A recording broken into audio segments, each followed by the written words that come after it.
Hello and welcome to another lesson. This is cell specialization and differentiation. Now this is just a specification for this part of the lesson. So if you ever need to look at what you need to know for your exam, you can type into Google AQA, combined science, or biology if you're doing separate science, AQA, combined science, specification, and it will tell you everything you need to know. The important bits on this are you need to know how sperm cells are specialized, how nerve cells are specialized, and muscle cells. And you must do the same for plants, and the plant cells you need to know are root hair cells, xylem, and phloem. Okay, you also need to know what cell differentiation is, and that's what we're going to do in this lesson. Then you can do this in your book, or if you're just watching this, then you can just do this quickly in your head. Looking back at the last couple of lessons that we've done, there are 5 cells on the board. I want to know which ones you think are animal cells and which ones you think are plant cells, and then really you should have a reason as to why you think they are them ones. I will give you 2 minutes, quickly jot them on a whiteboard, jot them in your book. Which one's animals, which one's plants, and why?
Okay, you got 10 more seconds.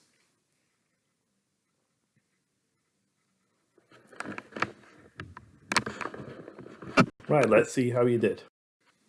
So A is an animal cell, B is an animal cell, C is an animal cell, D is a plant cell, and E is a plant cell. So some ways to look at this. How could you have worked that out even if you've never seen these cells before? Well, if you look at D, it has a cell wall, and it has a chloroplast, and it has a vacuole, which means it must be a plant cell. E also has a vacuole and a cell wall, so therefore it can't be an animal cell. The others didn't have cell walls, they didn't have chloroplasts, they didn't have vacuoles, therefore must be animal cells. Again, if you need to go back and look at any the parts of plants and animal cells, then please do. It's lesson 1, so you can recap it all if you need to. Cell specialization and differentiation. So this is the challenge and aspire for this lesson. The challenge is to describe the need for cell differentiation and specialization, and the aspire is explain how the structure and function of specialized cells is linked.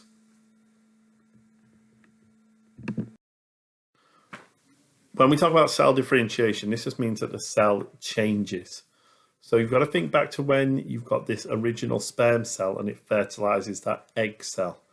That cell, that one single cell, can divide to make any type of cell in your body. So it can go into a bone cell, it can go into a nerve cell, it can go into a muscle cell, go into skin cells, etc., etc.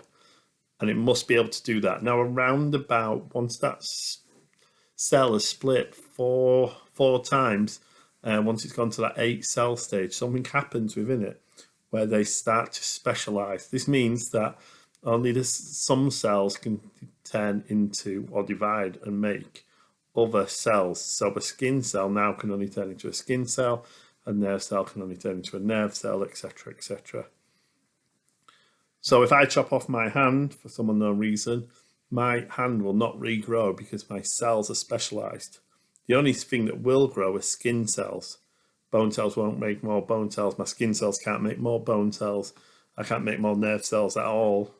So I won't grow my hand back because my cells are specialized. They can only divide into the cell that they originally were.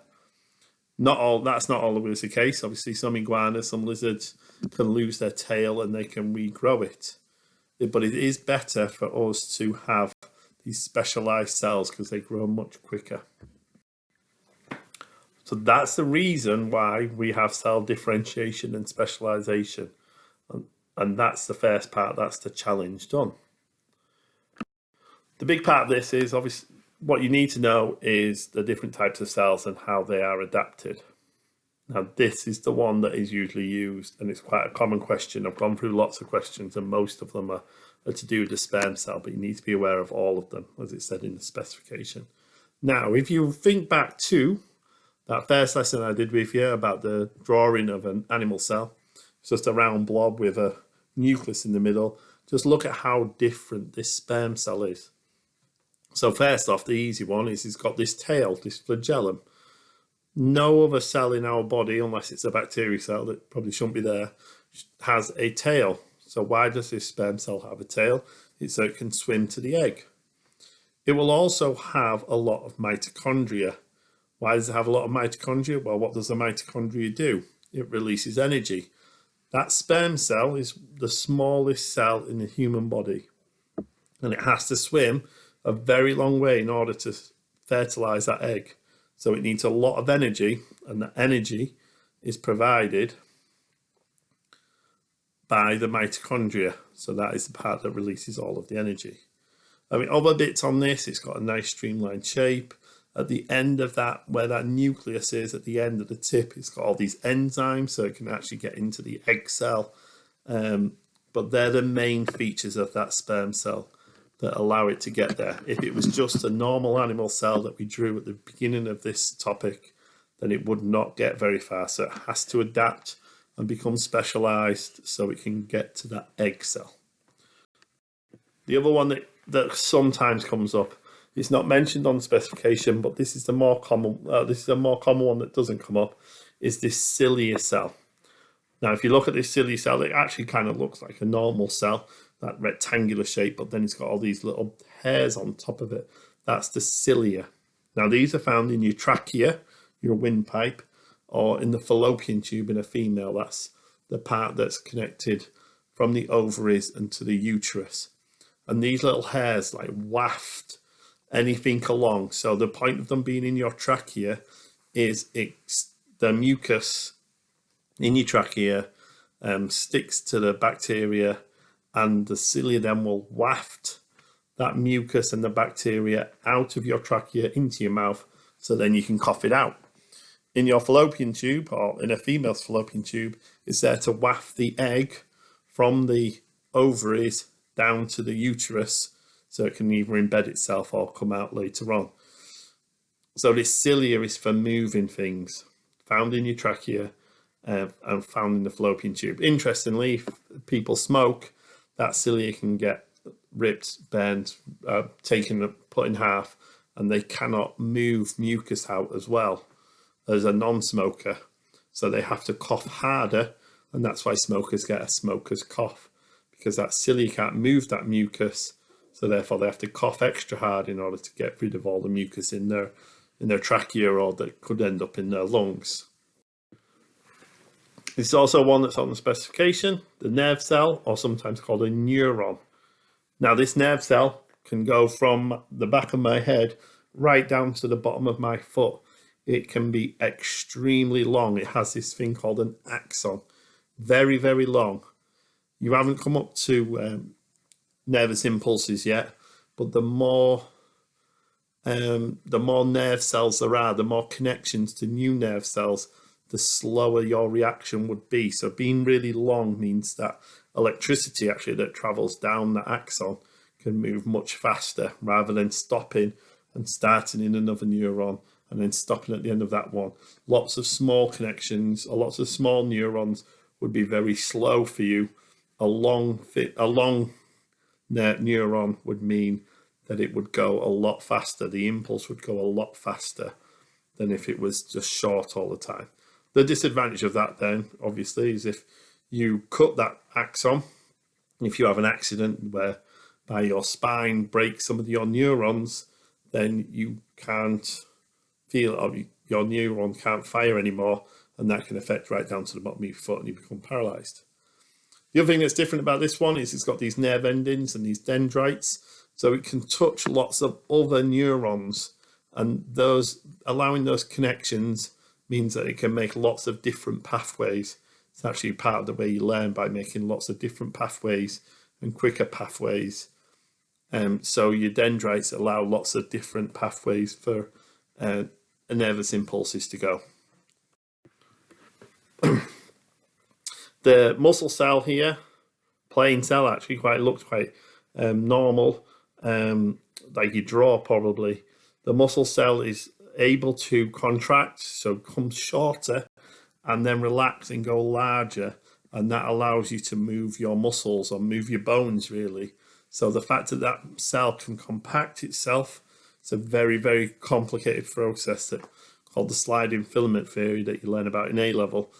It contracts itself and pulls itself together, which allows you to bring your muscle in and tense your muscle, and then it can relax and stretch out to let your muscle relax completely. So that's a muscle cell. The other thing it's obviously going to have is it needs a lot of energy to do that.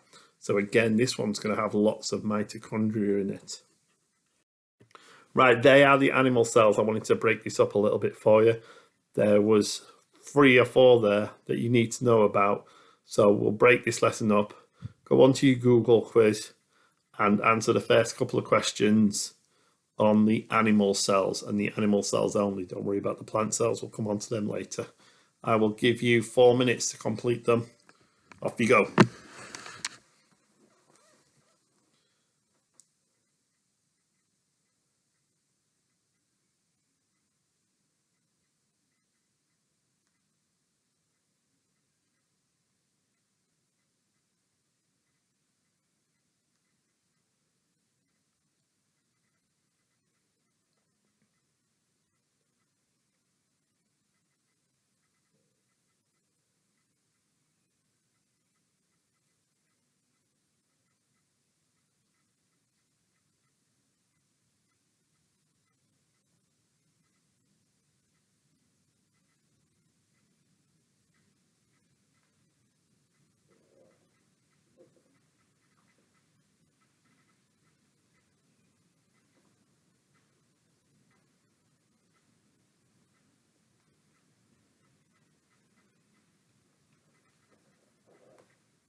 You've got 2 minutes left.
30 more seconds.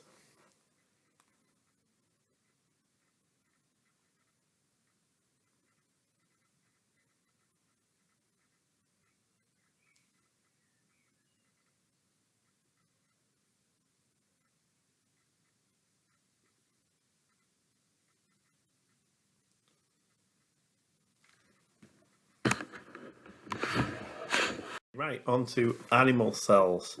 So this is a root hair cell. This is obviously found in the root of the plant, and the roots of the plants have three main jobs. They have to collect as much water for the plant as they possibly can. They have to collect minerals, things like potassium, magnesium into the plant, and they also have to anchor the plant. So a normal plant cell that we've drawn before is just a nice rectangular shape. Now, if you look at this one, it's got this long extension, this hair-like extension, and that the main part that you need to talk about in an exam for this is that it gives it a larger surface area. The larger the surface area this plant has in its roots, the more likely it's going to come and touch some water and be able to absorb it, and the more likely it's going to come into contact with some minerals and absorb them as well. So a nice large surface area. Now, you may have picked up on something when I went through this at the beginning. This does not have a chloroplast. The chloroplast is obviously there to absorb sunlight, and the plant's not going to get any sunlight in the roots. So this plant's root hair cell, does not need a chloroplast. This is a palisade cell. We will come across these again when we talk about the structure of a leaf. But the big thing to remember here, or look at here, is the amount of chloroplast. So this is in the leaf. This is the main cell that carries out photosynthesis. So this needs as much or as many chloroplasts as possible. And that's its adaptation, and that's the only one you need to know. Lots and lots of chloroplasts in the palisade cell because it's in the leaf, and that's where photosynthesis is going to occur, mainly for the plant. These two are a bit harder, and people get these mixed up a lot. So just bear with me with this one. So xylem and phloem cells. The xylem vessel is made up of lots of xylem cells, and it is the part of the cell which moves the water. So you will find xylem cells in the root of the plant, up the stem, and then into the leaf. And they are just cells which transport water, and water only, really, and anything dissolved in the water. So minerals, maybe. AQA have been a bit funny with this one, and they've introduced something called lignin. So if you see at the bottom here, it says thick walls stiffened with lignin. Now that is a compound which strengthens that vessel or that cell. So that is one thing that you need to be able to say about it. So the two real big things about xylems is they move water from the root of the plant to the leaf of the plant, and they are strengthened with lignin. They are dead cells as well. They're not living cells, but then that's why they need to be strengthened with lignin. Phloem vessels move the glucose around. I used to try and remember this when I was in A-level, saying phloem is the plant's food, phloem food, and that moves the glucose around the plant. So that will go from the leaf and it will go everywhere because glucose is needed everywhere for that plant. So it's got a two-way system. And the cells have little holes in each of them so they can move that glucose around quite easily. So that's your xylem moving water and your phloem moving glucose around the plant. Okay, still trying to break this up a little bit. Just do those questions on the root hair cell and the palisade cell and the xylem and the phloem on your Google quiz. I'll give you another 4 minutes. Off you go.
You've got 2 more minutes.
Okay, so just a bit of a recap on that one. So the plants moved water and sugar through the xylem and phloem. Xylem dead vessels, hollow tubes, phloem living. Just if you wanted to make a revision card on that one, just because commonly people get that mixed up. I'll leave that on for a couple of minutes so you can write those down.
Okay, it's just the one that people mainly forget, so just remember those. So that is it. We've done the reason for needing cell differentiation and specialization, and then the structures and function and how they're linked of the main ones that are on that specification. So if you want to make a revision card, there's probably 2 revision cards to make here, an animal cells one and a plant cell one, or if you just want to make these notes in your book. So differentiation just means cells change to make them specialized. A sperm cell has a tail to help it swim, lots of mitochondria to release energy to help it swim. A neuron or a nerve cell is really long, which makes it speed up reactions, and it's got lots of endings, lots of those dendrites, which allow them to make lots of connections. A muscle cell can move, can contract and relax to move the bones, and also have many mitochondria to release energy. And then this one's not on there, but more often than not, if they're going to throw a different cell on there that you have to apply your knowledge to, it's usually cilia. They're found in your trachea or your windpipe and fallopian tube, and they have these little hairs on them to help move substances around or out the body. I'll give you 2 minutes just to write those down if you need to.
And the plant cells revision card, you need to have palisade cells. They have lots of chloroplasts to absorb or capture sunlight for photosynthesis. Remember, they are found in the leaves. The xylem cell has lignin in to strengthen it, and they are dead cells which move water from the plants to the leaves. The phloem, which are living cells which move glucose through the plants. They have little holes in to let that move around.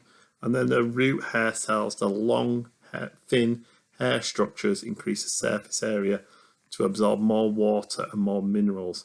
They also have lots of mitochondria to allow active transport. Again, I'll give you another 2 minutes. You can always pause it if you're not writing these down as quickly. You can pause the video and write them down.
Right, that concludes the lesson.